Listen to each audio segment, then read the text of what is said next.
Hi friends, మేము ఈ temple కోసం ఎర్లీ మార్నింగ్స్ 5 కల్లా స్టార్ట్ అయ్యాము హైదరాబాద్ నుంచి. సో మేము అక్కడికి వెళ్ళేసరికి అరౌండ్ 11:30 అలా అవుతుంది.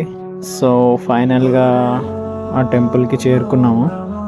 సో ఇదే మన దక్షిణ భారతదేశంలో ఉన్న ఏకైక అరుదైన శ్రీ చతుర్ముఖ బ్రహ్మేశ్వర స్వామి దేవాలయం.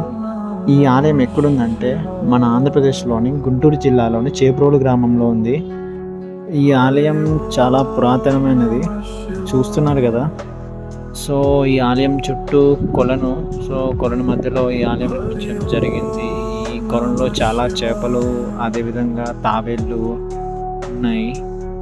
సో మేము ఈ టెంపుల్కి మధ్యాహ్నం వెళ్ళడం వల్ల క్లోజ్ చేసి ఉంది, ఎండ కూడా బాగానే ఉంది. సో అక్కడ బోర్డు చూసాము, ఇది పురావస్తు శాఖ ఆధ్వర్యంలో ఉంది. మెయింటెనెన్స్ అంతగా ఏం లేదు, బట్ చాలా ఓల్డెస్ట్ టెంపుల్.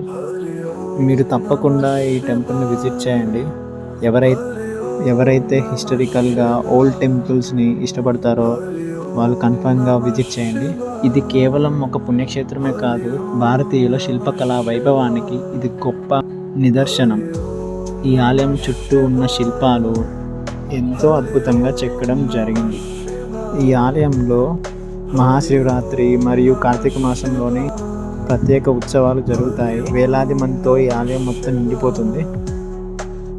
మీరు కానీ ఆ మహాశివరాత్రి రోజు వెళ్తే ఎంతో మంచిది.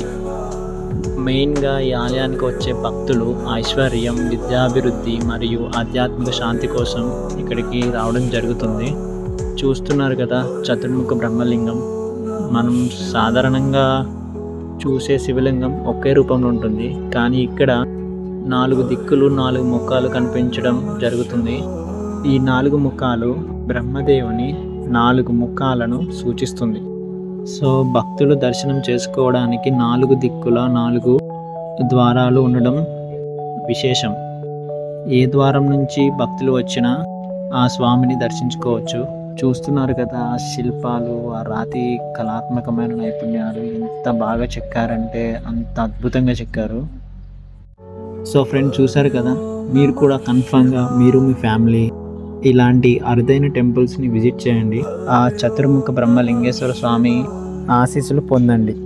వీడియో నచ్చితే లైక్ చేయండి, షేర్ చేయండి. మరిన్ని వీడియోస్ కోసం సబ్స్క్రైబ్ చేయండి.